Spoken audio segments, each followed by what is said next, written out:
Kenan membawa Kinanti memasuki apartemen mewah. Kenapa firasatku buruk? Kamu mau buat apa? Tanya Kinanti menahan pintu masuk apartemen Kenan.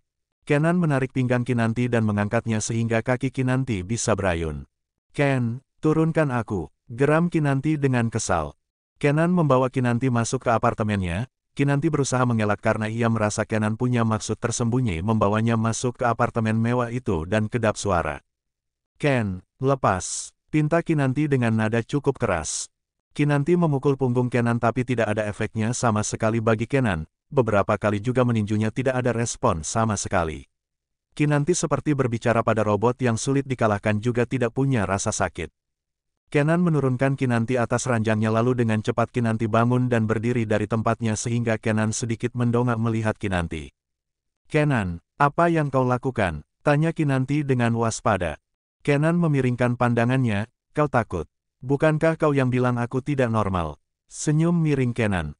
Kinanti gelagapan lalu tertawa canggung sambil melompat turun dari ranjang Kenan. Kinan mendekati Kenan menepuk-nepuk pundak Kenan. Hahaha, maaf Ken, aku tahu kamu normal tapi aku tidak mau jadi tamengmu, ujar Kinanti. Tawaranmu bagaimana? Tanya Kenan dengan wajah datarnya. Tawaran apa Ken? Tanya Kinanti masih tertawa kikuk. Jadi istriku, jawab Kenan. Apa? Bentak Kinanti dengan nada cukup tinggi. Dengan syarat, jawab Kenan menatap Kinanti serius. Kinanti melebarkan matanya, kalau aku tolak. Kenan tidak mengindahkan pertanyaan Kinanti. Aku ingin memastikan sesuatu. Kinanti menjatuhkan rahangnya selebar-lebarnya. Apa? Kenan mendekati Kinanti yang langsung melototi mata Kenan. Apa-apa yang harus aku lakukan? Kenapa Kenan lagi denganku? Batin Kinanti. Terima, tanya Kenan sambil mendekati Kinanti yang terus saja melangkah mundur. Aku tidak mau menerima syaratmu Ken, kata Kinanti tergagap. Kenan tersenyum kecil namun terlihat tampan di mata Kinanti. Sialnya Kinanti sempat terpana lalu buru-buru ia hendak lari namun lagi-lagi Kenan sudah menebak siasatnya itu. Ken, apa maumu sebenarnya? Aku bukan barang uji cobamu, kesal Kinanti. Aku ingin mencobanya apa aku memang menyukaimu atau tidak. Jika kamu memang menyukaiku pasti mau tapi jika kamu menolakku itu artinya kamu memang takut terpikatkan. Seringai Kenan. Aku memang menyukai gadis ini, batin Kenan yang merasa berbeda dengan Kinanti seolah ada magnet dalam dirinya ingin Kinanti. Sudahkan, tidak ada perasaan apa-apa kan? Aku boleh pergi? Tanya Kinanti tergugu-gagap. Kenan memejamkan matanya mencium aroma nafas Kinanti begitu dekat, mata Kenan perlahan terbuka. Kini dahi Kenan dan Kinanti beradu sama-sama memejamkan mata, perlahan mata Kinanti membuka mata. Apa yang kamu inginkan? Tanya Kenan. Kinanti tidak bisa berkata-kata lagi, move on yang ia lakukan bersusah payah kini langsung lebur entah kemana hanya karena dengan Kenan. Apa? Tanya Kinanti. Kenan memejamkan matanya bersandar di bahu Kinanti. Aku tidak tahu sejak kapan aku menyukaimu, bisik Kenan. Kinanti tidak mengerti apa yang Kenan katakan tapi mendengar pengakuan hati Kenan membuat jantungnya kembali berdebar-debar. Tangan Kenan melingkar di pinggang Kinanti lalu mengangkatnya dan jatuh ke atas ranjang. Lepaskan aku, pinta Kinanti tergagap. Malam ini kita tidur di sini, kata Kenan memejamkan matanya di samping Kinanti. Kinanti perlahan memutar wajahnya ke arah Kenan lalu lengan-lengan Kenan yang memegang pinggangnya. Apa kamu gila Kinan? Mudah sekali jatuh hati pada Kenan lagi, dasar lemah. Lemah. Dia tidak mengungkapkan cintanya dengan bunga, emas atau apapun, kenapa bisa begini? Batin Kinanti sambil berubah-ubah ekspresinya memandang Kenan yang telah memejamkan mata. Kinanti meyakinkan dirinya Kenan hanya bercanda dan ini semua hanya mimpi berharap semua akan lenyap keesokan hari. Pagi-pagi, Kinanti tersentak dari tidurnya dan langsung melihat sekeliling. Jadi saat itu bukan mimpi. Gumam Kinanti melihat situasi yang sama dengan ingatan yang ia harapkan adalah mimpi saja. Kinanti seketika memerah mengingat momen yang tidak romantis itu tapi sialnya hati Kinan begitu berbunga-bunga mengingatnya. Plak, Kinanti menamparkan wajahnya sendiri untuk segera sadar, dasar baperan. Hanya ciuman aja baper. Kinanti mengelilingi apartemen Kenan yang benar-benar mewah. Ia penasaran siapa Kenan sebenarnya sampai bisa membeli apartemen mewah di kawasan elit hingga Kinan teringat Kenan pernah bekerja jadi manajer di perusahaan milik keluarga Maldev membuatnya percaya. Sudah bangun? Tanya Kenan. Kinanti memutar kepalanya dan melihat Kenan tengah memakai celemek dapur. Kenan sungguh seksi dilihat seperti itu.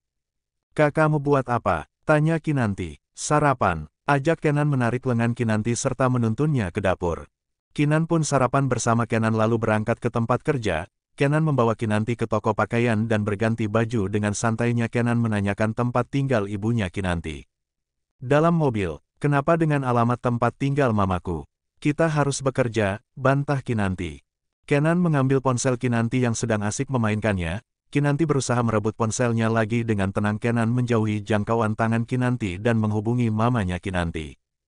Halo Bu, bisa Sherlock, saya tidak bisa berbicara lewat telepon, saya akan temui ibu langsung, kata Kenan lalu terdengar oleh Kinan kalau mamanya memberitahu alamat tempat tinggalnya tergugu-gagap. Mama Elsie begitu bahagia dihubungi oleh Kinanti setelah sekian lama tapi yang berbicara adalah pria tentu ia gugup. Ia tidak menyangka putrinya telah memiliki kekasih sebab itu bukan suara Kevin sementara suara Kevin tentu Elsie sangat tahu. Kenan pun memberikan ponselnya ke Kinan. Kinan yang baru sadar pun memukul bahu Kenan yang melirik Kinan sekilas saja lalu fokus dengan ponselnya. Kenapa kamu menghubungi mamaku? Kamu benar-benar keterlaluan Ken, apa harus begini candamu denganku hah? Tanya Kinanti dengan kesal. Aku tidak bercanda dan kalau mau marah matikan ponselmu terlebih dahulu, jawab Kenan dengan tenang. Kinanti gelagapan melihat layar ponselnya yang masih aktif pun segera mematikan panggilannya lalu mengumpati Kenan. Kenan malah mengulum senyum karena orang yang diumpati Kinanti ada di sampingnya sendiri. Kinanti memejamkan matanya begitu malu di hadapan Elsie yang tengah ternganga melihat pria yang ingin menemui Elsie langsung. Silahkan masuk, ajak Elsie dengan gugup. Kenan mengangguk lalu menarik lengan Kinanti yang terhuyung mengikuti Kenan. Kinanti sampai tidak berani menatap Elsie yang jelas begitu syok dan terkejut dengan kedatangan Kenan. Kenan bicara to the point saja tanpa embel-embel menjilat. Katakan saja Bu, apa yang harus aku berikan supaya Anda menyerahkan hidupnya padaku? Aku akan menanggung segala keperluan, kebutuhannya serta kebahagiaannya, ujar Kenan. Kinanti hanya terdiam saja menoleh ke Kenan yang mengatakan akan menanggung kebahagiaannya. Dia pria teraneh yang pernah aku temui.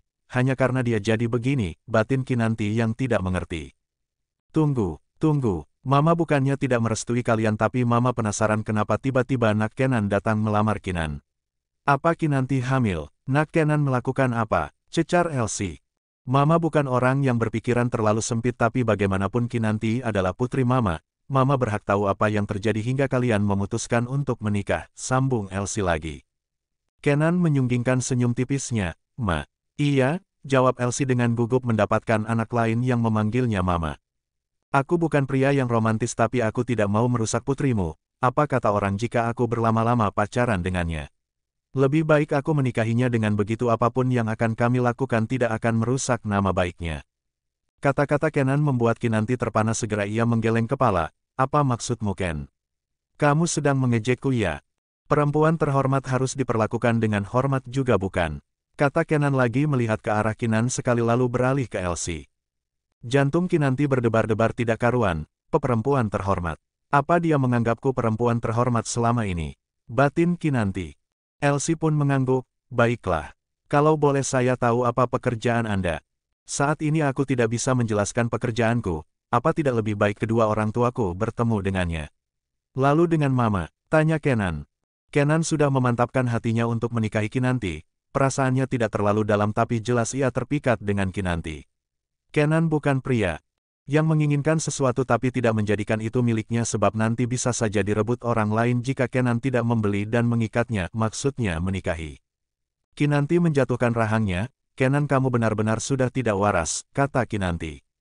Apanya? Tanya Kenan. Kamu jadi banyak bicara, bukankah kamu irit bicara? Aku tidak suka pria sepertimu yang tidak romantis sama sekali, cetus Kinanti. Kenan tersenyum miring, lalu kenapa kau kelihatan menikmati kita tadi? Tanya Kenan. Kinanti gelagapan melihat ke arah Elsie yang terlihat menatap Kinanti penuh tanya. Kinan memukul punggung Kenan lalu tertawa canggung. Ma, jangan percaya pria gila ini, pinta Kinan. Kenan dan Kinanti berada di rumah Elsie sedangkan gedung tempat mereka bekerja telah diintai oleh orang-orangnya Baun. Diam-diam Baun dan kawanannya mencari tahu identitas Kenan, kini Baun ada di tempat perkumpulan bawahannya. Selama ini Baun menjual barang-barang ilegal untuk memperkaya diri bersama rekannya dan kembali pada Kenan untuk balas dendam. Mereka sungguh tidak terima harus hancur dan terpecah gara-gara perbuatan Kenan. Abby, kau kesini sekarang, pinta Baun lewat panggilan telepon. Aku sedang sibuk sudah lama aku tidak main wanita, jawab Abby di seberang sana. Baun berdecak mendengar di sana serta bunyi gesekan khas yang tidak asing oleh Baun, kau tidak mau tahu siapa itu hah? Abby tersentak mendengar perkataan Baun lalu saat ia hendak berbicara lagi-lagi wanita mainannya membalik keadaan hingga Abby yang menggeram kesenangan. Baun meminta Abby segera menyusulnya setelah urusan Abby selesai. Baun dan Abby memang sudah lama tersiksa tidak punya uang, mereka juga tidak punya benda apapun untuk dibawa bersenang-senang hingga mereka teringat penjualan barang ilegal yang lagi diminati kalangan remaja maupun dewasa, jalan pintas menjadi kaya raya tanpa bersusah payah. Baun melihat ke arah pria yang telah mengikuti Kenan yang merasa sangat yakin tidak diketahui oleh Kenan. Kau yakin dia membawa perempuan itu ke apartemen mewah? Lalu Fiora juga mengejarnya, tanya Baun serius. Benar Tuan, saya sangat yakin dan diam-diam saya membayar seorang murid di gedung taekwondo Haritek itu. Dia menjelaskan semua masalah di dalam sana dari Kenan mengabaikan Fiora dan lebih memilih perempuan bernama Kinan itu. Mereka telah resmi jadi sepasang kekasih, lapor pria itu. Baun tersenyum miring, wanita Jaleng itu bilang tidak punya hubungan tapi ternyata mereka memang berhubungan. Lalu apa yang harus kami lakukan Tuan? Tanya pria suruhan Baun. Pria suruhan Baun pun berlalu pergi sedangkan Baun melihat ke arah gedung tempat Kinanti bekerja. Percuma saja aku pernah tertarik pada wanita itu, dia tetap. Gumam Baun ternyata pernah jatuh hati pada Kinanti yang menjadi alasannya tetap bertahan bekerja di sana. Baun tidak bisa masuk ke gedung itu hanya memperhatikan saja dari luar. Di mana mereka? Apa kalian sudah melihat mereka datang? Tanya Baun ke bawahannya. Belum Tuan, jawab bawahan Baun. Baun memberi kode untuk bawahannya melakukan tugasnya. Baun menyeringai, Kenan, aku telah kembali dengan kekuasaan baru, kita lihat siapa kau sebenarnya, batin Baun. Abby pun tiba di lokasi keberadaan Baun. Baun, sapa Abby. Akhirnya kau datang juga, kata Baun dengan penuh sindiran. CKK, kenapa kau harus bersusah payah turun tangan? Lebih baik bunuh dia dengan cara pintas, kita sudah kaya Baun. Ujar Abby. Baun terdiam, iya juga. Abby mendengus, kau terlalu terburu-buru sampai lupa diri kalau kita sudah berkuasa. Zaman sekarang uang bisa menyelesaikan semuanya dengan mudah jadi kita tak mengeluarkan setetes keringat. Kau benar, ayo kita pergi, ajak Baun. Abby merangkul leher Baun, sudahlah bro. Kita bersenang-senang ke bar, banyak wanita kan. Ayo kita bermain. Boleh, jawab Baun setuju bersenang-senang bersama Abby. Mereka baru saja bahagia setelah bersusah payah menjadi kaya baru kini merasakan senang. Di tempat lain, Kinanti hanya diam mendengar celotehan Elsie sedangkan Kenan tengah membuat makan siang untuk mereka semua. Di mana kalian bertemu nak? Tanya Elsie. Tetangga Ma, jawab Kinanti. Elsie mengangguk-ngangguk, dia anaknya sopan dan sangat pengertian, kamu menyukainya anak.